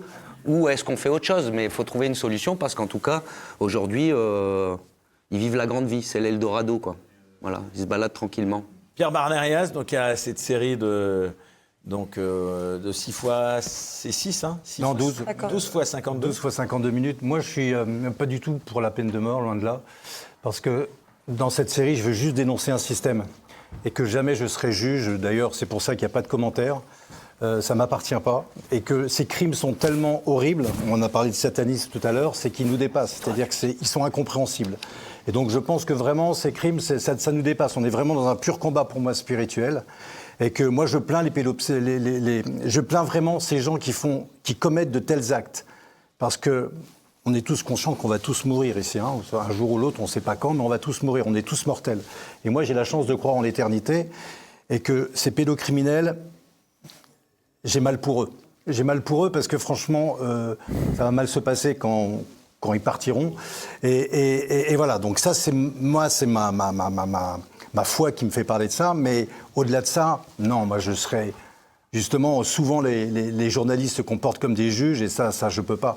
Moi, je suis juste un témoin. Je montre que le système fonctionne pas, qu'on est effectivement en France dans un pays où c'est vraiment l'Eldorado des pédophiles, parce que c'est tout le système qui a été mis à mal, non pas depuis 5 ans, 10 ans, mais depuis peut-être 2, 3 siècles, et que les sacrifices, malheureusement, il y en a eu tout le temps, depuis toujours, sauf qu'aujourd'hui, en 2026, on ne peut plus les regarder, on ne peut plus les voir, on ne peut plus les entendre, parce que c'est inconcevable. Notre cerveau humain ne peut pas admettre de voir qu'on va sacrifier des nourrissons. Je parle de nourrissons.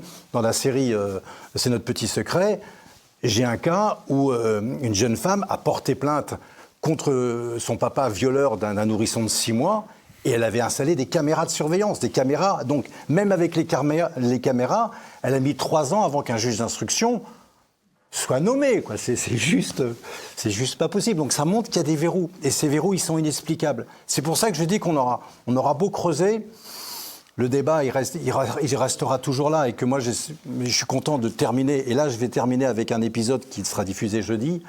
Un épisode qui est irregardable. Pourquoi? Parce qu'on va parler du pardon.